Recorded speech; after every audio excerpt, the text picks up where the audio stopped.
Il fait encore nuit noire à l'entrée du métro Châtelet, mais ce lundi matin, l'affluence est inhabituelle.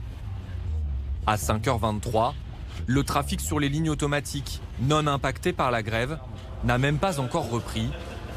Mais les usagers ont anticipé pour être sûrs d'arriver à l'heure au travail.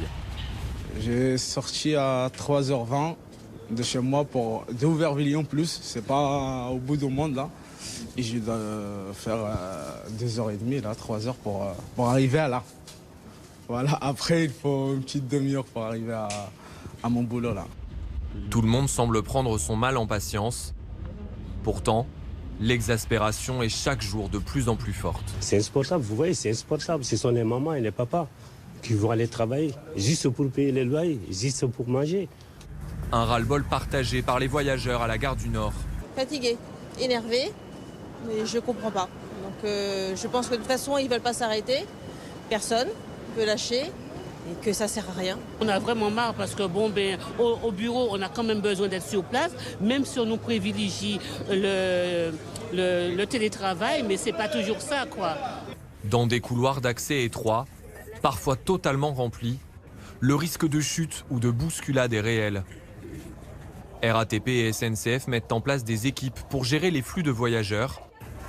Ici, les usagers du RER B doivent patienter derrière un cordon de sécurité.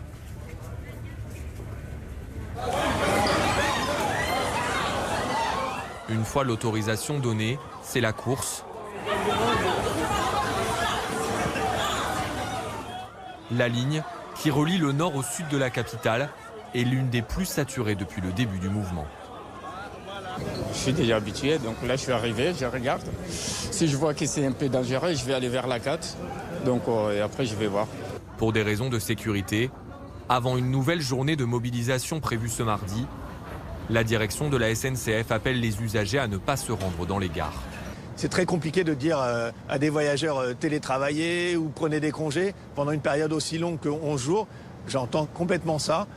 Mais encore une fois, on ne peut pas, nous, c'est évident et je crois que tout le monde peut le comprendre, gérer les 3,5 millions de voyageurs quotidiens qu'on a habituellement dans nos gares, alors même que 80% des trains ne circuleront pas.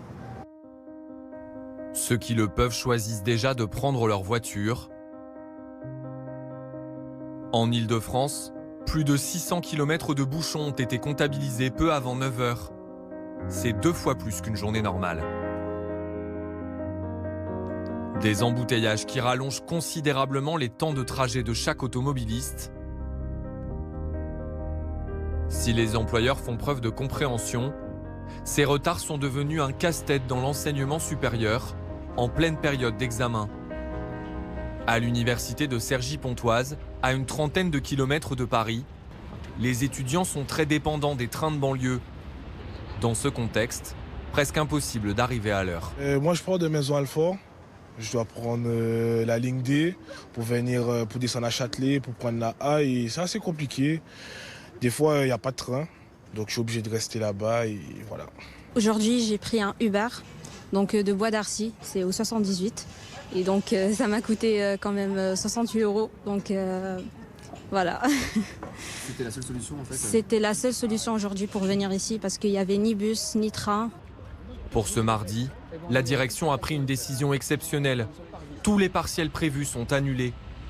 Les autres examens de mercredi à vendredi sont maintenus.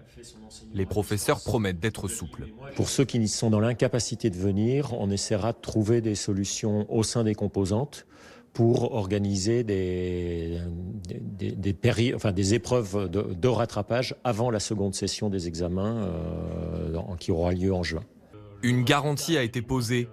Tout élève retardataire pourra tout de même passer son examen avec la même durée d'épreuve. Mais les représentants d'étudiants auraient préféré l'annulation de toute la session. Moi, je continue de penser qu'il y a des étudiants qui vont être stressés par la situation et qui vont pas forcément être dans les meilleures conditions. Donc il faudra qu'on s'assure aussi, par rapport aux notes et aux résultats de ces examens-là, que la grève n'a pas trop influé. Et dans ce cas-là, qu'on agisse et qu'on permette aux étudiants qui ont eu leurs notes impactées, leurs résultats impactés par ça, de pouvoir remontrer leurs compétences. Aménagement, report ou même annulation au profit du contrôle continu, une dizaine d'universités ont dû prendre des dispositions similaires en misant sur un retour à un fonctionnement normal à la rentrée de janvier.